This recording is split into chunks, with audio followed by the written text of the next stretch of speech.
श्रोता हो नमस्कार।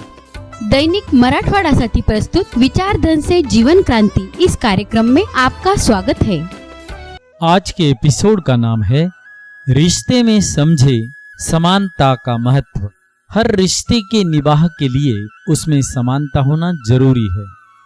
शादी जैसे रिश्ते में समानता का अर्थ एक दूसरे को समझने और तालमेल बैठाने से है। इन्हीं रिश्तों में आई अहम की लालसा न सिर्फ दूरियां पैदा कर सकती है बल्कि रिश्तों को खराब भी कर सकती है। यूं तो समानता लाने का कोई फॉर्मूला नहीं है, बस कुछ जरूरी बातों को ध्यान रख सकते हैं। हर किसी के लिए समानता का अर्थ अलग है, जो इस पर निर्भर करता है कि उन्होंने बचपन से क्या सीखा है। जब दो लोग शादी करते हैं तो वो समानता की अपनी परिभाषा लाते हैं और इसी वजह से हर किसी के लिए इस बंधन में समानता का अर्थ भी अलग होता है और इसे ही आपसी तालमेल से समझना होता है। हालांकि फिर भी जब दोनों एक दूसरे की समानता की परिभाषा पर खरे नहीं उतर पाते तो उनके रिश्ते में मनमुटाव पैदा हो जाता है। अक्सर ही समाज या फिर परिवार का रवैया इस रिश्ते में असमानताओं का कारण बनता है। दरअसल घर में बचपन से ही बच्चे अपने माता पिता या रिश्तेदारों को देखते हैं। यहाँ वे समझते हैं कि अधिकांश पुरुष घर के बाहर के काम करते हैं, वो महिलाएं घर के अंदर का काम करती है। वे घर संभालती है, बच्चों का पालन पोषण आदि करती है, फिर चाहे जॉब करती हो या न करती हो। वही आदमी घर के अधिकतर फैसले लेते हैं, जैसे पैसे कमाना और घर का खर्चा चलाना। शादी के बाद धीरे धीरे महिलाओं को लगने लगता है कि वे अकेली ही घर संभाल रही है। वहीं पुरुषों को लगता है कि इतनी भागदौड़ के बाद भी उन्हें उल्हाना दिया जा रहा है। ये सोच उनके रिश्ते में मतभेद पैदा कर देती है, जिससे उन्हें लगता है कि उनके साथ ही ऐसा होता है या जरूरी प्यार या समर्थन पार्टनर से नहीं मिल रहा है। ऐसे में रिश्ते को बचाए रखने के लिए उसमें समानता लाना आवश्यक है। रिश्ते में समानताएं होने का सही मायने में क्या अर्थ है? कुछ का इस पर यह कहना हो सकता है कि दोनों पार्टनर एक जितना पैसा कमा रहे हो या फिर जिम्मेदारियों में दोनों का ही बराबर हिस्सेदारी हो।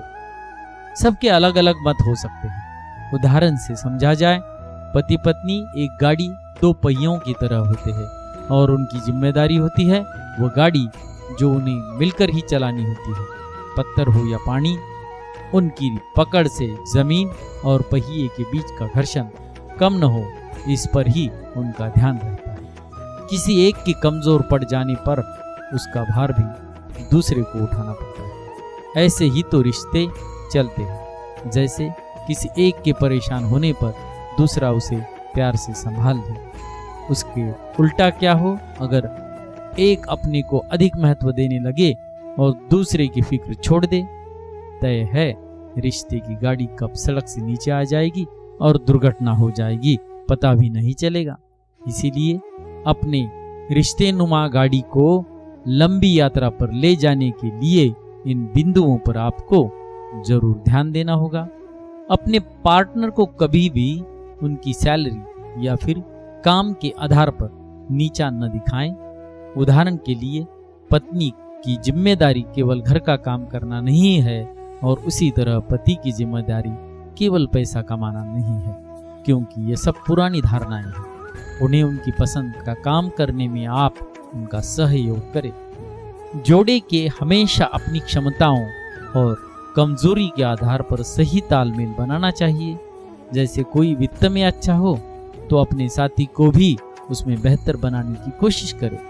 वहीं अगर कोई रिश्तों की समझ रखता है तो उसे दूसरे को भी सिखाए। एक रिश्ते में दोनों पार्टनर परस्पर समान होते हैं, फिर चाहे पति हो या पत्नी। ऐसे में कोई भी एक दूसरे पर हावी नहीं हो सकते, फिर चाहे बात विचारों की रखने की हो या किसी मुद्दे पर फैसला लेने की। हर काम को आपसी तालमेल से ही करें। एक दूसरे का सम्मान करें, बातें साझा करें और बातचीत करना भी सबसे अहम है। यही उस रिश्ते को स्वस्थ और खुशहाल बना सकता है। मित्रों, मिलते हैं कल एक नए विचार के साथ। तब तक खुश रहे, सुखी रहे।